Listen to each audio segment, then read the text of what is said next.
Hi, this is A. Wesley. That ain't who tells it like a TI is. If you like my video, please give it a thumbs up. If you like my channel, please subscribe. The topic I'm going to talk to you today about is Housewives feuds. I was gonna do this video last week. I was just gonna do it on Drew and Sanya, but now since this stuff has came out between Marlo and Kandi, I just decided to do a whole video. And then I had also saw some stuff on Twitter last night about Giselle getting into some kind of feud or some kind of Twitter thing with Terry Mellencamp that used to be on. I think she was either on Real Housewives of Beverly Hills or New York. I think it was Beverly Hills. And after that, I said, oh, I gotta do a whole video on Housewives feuds, and that's what I'm gonna do. And like I just mentioned, I read last night that Giselle was upset that Teddy Mellencamp got on. I think it was Jeff. I think it was the guy from making the house. From renovating those house. I forgot his last name, but she was on somebody's radio talk show, and she said that the two for twos podcast was the best podcast. That's the best podcast. That's on Apple and Spotify and all these streaming services. And so Giselle has a podcast. Her and Robin, and she was saying that her podcast, was good and stuff. Now I've watched Giselle podcast one time when she talked about some NBA basketball star, James Harden, and he was from Texas, and I really didn't like the way her and Robin were jokingly about him, and she got a lot of backlash from people from Texas and just global backlash. Her talking about that basketball player, and I really didn't like it too much either. It's not bad, but it's not my cup of tea. Giselle's podcast. I've never watched the one with Telly Metcalf in that other woman from Real Housewives of I think she was from New Jersey or OC or something. Tamara Judd. I've never watched that podcast with her and Tamara Judd on there. Some people say it's good. I've never watched it, but I don't know if Giselle is doing this for a storyline or not, because it was rumored a couple of months ago that it was rumored that she was dating Peter Thomas, used to be Cynthia Bailey's ex-husband, but come to find out that they were just friends, and they were just going to his opening of his new restaurant in Miami. But I don't know if Giselle's trying to get these little tug of war things with other housewives and stuff to get a storyline. I do not know, but I'm going to post a little article in this video. Another feud I was going to talk about was the Real Housewives Ultimate Girls Trip. They put out a nice photo last week, and then 2 days later, after they put out a photo, they were saying that this Vicky Galveston woman, I think she used to be on the Real Housewives of OC. She got to talking about Dorinda, because they had said for season one that Dorinda was using her house to film in. So they did season 1 and 2 in Dorinda's house, and they were going to do season 3 in Dorinda's house. And season 3 has Phaedra and Eva from Housewives of Atlanta. And so when I read the little thing, the Vicky Galveston woman talking about Dorinda is locked up in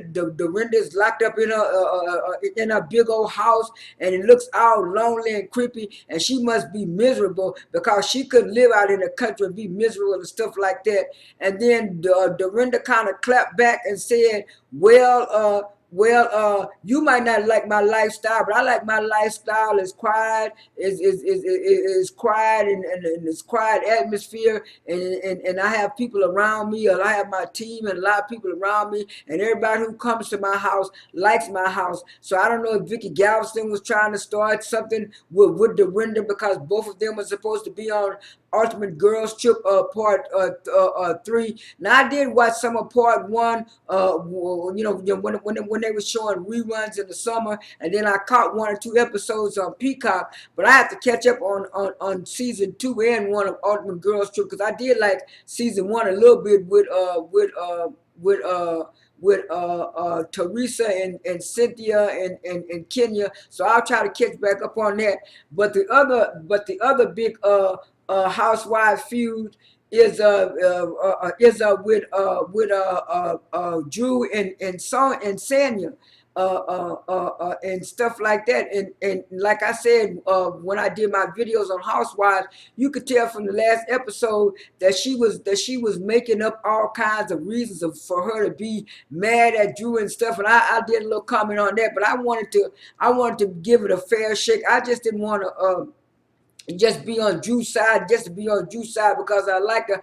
I wanted to see what Sanya had to say, why Drew kept calling her a flip flopper, a flip flopper on Watch What Happens Live. I wanted to get Drew's side, and so when Kandi posted it up that she was gonna have Drew on last Sunday speak on it, I finally got a chance to look at it yesterday. And Kandi kind of gave a little backstory of how Sonya, had the glam and the glam show on the glam and gold show on WeTV, and how she's not new to reality TV. And then Sonya said she always wanted to do another reality show, but she was just scared of the marriage curse. But she was saying after Kandi and other people, other people kind of convinced her, that don't happen to everybody. And so she said she wanted to go ahead on and try with Housewives and stuff like that. And then she was saying that she kind of met Drew, because Kandi asked her question, how did she knew Drew? She said she kind of met Drew through a stylist, through a hairstylist, and they had like 3 different encounters, but she don't consider Drew a friend. She considered Drew friendly, but not a friend, and they don't have a friendship. And then Kandi kind of brought up, about how Drew, helped everybody and stuff, and stuff. And then Kandi said, "Well, Drew is kind of Captain Save-A-Hole." She said, "Well, it was other people, And then that's what. And then everybody said, when she said, "Well, I got a chauffeur place I got a chauffeur business." And then Kandi said, "Well, yeah, why come you didn't call your somebody from your chauffeur business, somebody from your family, anybody?"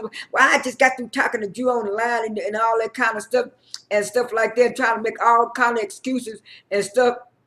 And so Kandi kind of ordered her out, and Kandi said, "Well, I'm just telling you what the people want to say, but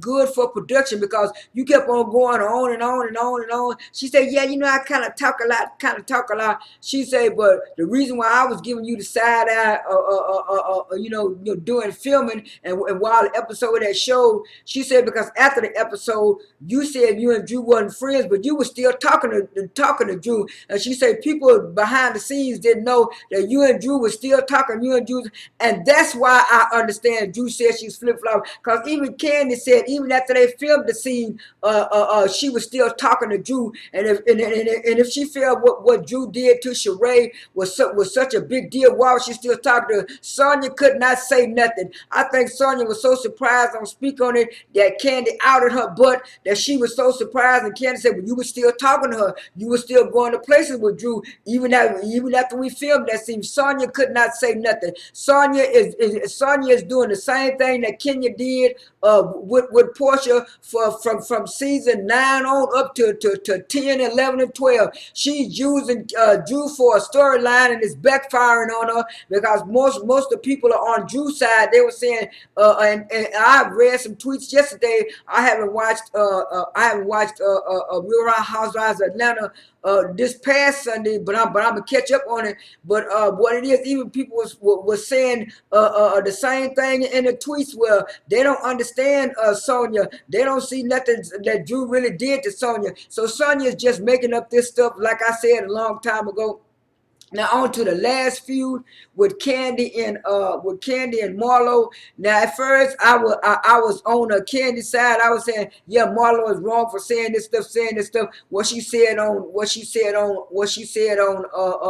what she said on Carlos King with Carlos King podcast, Reality with the King. So I decided to listen to it yesterday just to get the full thing, because I heard somebody on another blogger's channel say we need to go and see, and we need to go and hear the full thing. And I heard the full thing, and Carlos King brought up to Marlo about she could have been had a peach on season 4. She said yes, she could have had a peach on season 4, but she said she didn't want no peach on season 4. At that time, she was just content as being a friend of. But then she said later on, you know, she was putting in the work. She was putting in the work, and she was saying that she was seeing other people that were not putting in the work. And then she was saying, Carlos, remember when Kenya refused to film with me. I think she said in season 5 or 6. She said you wouldn't told Kenya she gonna film with you or else or stuff like that. He said yeah because if they don't film with you and stuff like that. I told him that's not good reality TV. She said yeah, and she said yeah, and a lot of girls have been slacking off, and she had just been working hard. And like she said, she didn't like the fact that Nene and Kenya had always said that she would never get a piece. She would never get a piece. And she was saying each year she would ask Carlos, I'm going to get one this year. Carlos would say, no, no, no, up until the time he got ready to leave. And so I don't know why people are mad at Marlo, because Marlo's just telling the truth. Kandi has been coasting on the show for the last 3, 4, 5 years because she had Nene doing all the stuff. She had Sheree back and forth doing all the stuff, and then she had Phaedra until Phaedra got fired, and then when Phaedra got fired, she had Portia. The stuff with Portia went on for about 3 years until people got tired of it, because she was mad at Portia for about 2 or 3 years. But Portia gave Kandi a storyline. Portia gave Kenya a storyline. So Marlo was saying she was looking back at all the other people working, and some people working harder than others, and she was saying that Kandi make more than everybody, but she put in just so much, and then it ain't. And a lot of people have been complaining about Kandi don't put too much stuff. Now, what I will say is that the little clips that I did hear from Sunday's episode, she was wrong about talking about Todd, and she was also wrong talking about her family and Todd and her kids. And Marla was wrong about saying Kandi don't do nothing for the community. Kandi do stuff for the community. She do volunteer work and other stuff on other stuff, and then she help other people. And then, like a lot of people say, she tried to help Marlo get a wee TV show, but Marlo was too big for her britches and stuff like that. But now, like I said, I agree with Marlo on the part that that Kandi do need a better storyline. Like she said, Kenya don't have a storyline, because even Kenya kind of admitted it on Wendy Williams when she said that she wanted Portia to come back, and everybody knew why she wanted Portia to come back, so she can have a storyline. So now she having a little storyline with being friends with Drew. Kenya is, but Kandi did something this year as far as with the Broadway show and stuff and stuff. And like Marlo said, she told Kandi and the girls she gonna make them work this year. And I don't blame Marlo, because we all know, even in real life, there's one person on your job that do less work than anybody else and get paid more, and nobody say nothing about it. And then when somebody complain, they'll do a little bit extra, making it like they're doing something, then they go right back to the same stuff. So I really don't blame Marlo as far as that part. And like I said on Twitter, the people who are giving the show life so far is Marlo, Sheree, and Drew. This is A. Wesley. That ain't who tells it like a T.I. is. I am out.